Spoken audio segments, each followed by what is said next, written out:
സപ്പോട്ടേസിയെ കുടുംബത്തിൽപ്പെടുന്ന ഒരാൾ പൊക്കത്തിൽ വളരുന്ന പഴവർഗ്ഗ ചെടിയാണ് മിറാക്കിൾ ഫ്രൂട്ട്. ആഫ്രിക്കയാണ് മിറാക്കിൾ ഫ്രൂട്ടിൻ്റെ ജന്മദേശം. മനോഹരമായ അതിൻ്റെ ഇലകളും കായ്കളും ഈ സസ്യത്തെ ആകർഷകമാക്കുന്നു. ഭാഗികമായി തണൽ ഇഷ്ടപ്പെടുന്ന മിറാക്കിൾ ഫ്രൂട്ടിനെ ഇൻഡോർ പ്ലാന്റുമായി വളർത്താൻ സാധിക്കും.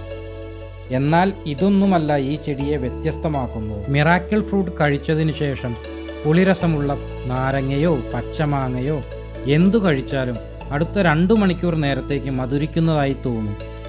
മിറാക്കിൾ ഫ്രൂട്ടിൽ അടങ്ങിയിരിക്കുന്ന മിറാക്കുലിൻ എന്ന രാസവസ്തുവാണ് ഇതിനു കാരണം.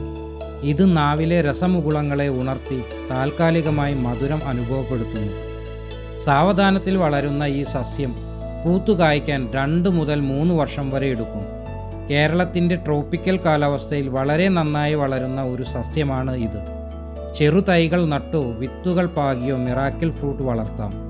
അങ്കുരണശേഷി വളരെ കുറവായതിനാൽ പഴം കഴിച്ച ഉടൻ തന്നെ വിത്തുകൾ പാകണം. ചാണകപ്പൊടി, മണ്ണിര കമ്പോസ്റ്റ് എന്നിവ വളമായി നൽകാം. വേനൽക്കാലത്ത് നന്നായി നനച്ചു കൊടുക്കുകയും വേണം. മനോഹരമായ ഇലച്ചാർത്തോടു കൂടിയ ഈ നിത്യഹരിത സുന്ദരി ഉദ്യാന ചെടിയാക്കാൻ വളരെ യോജിച്ചതാണ്.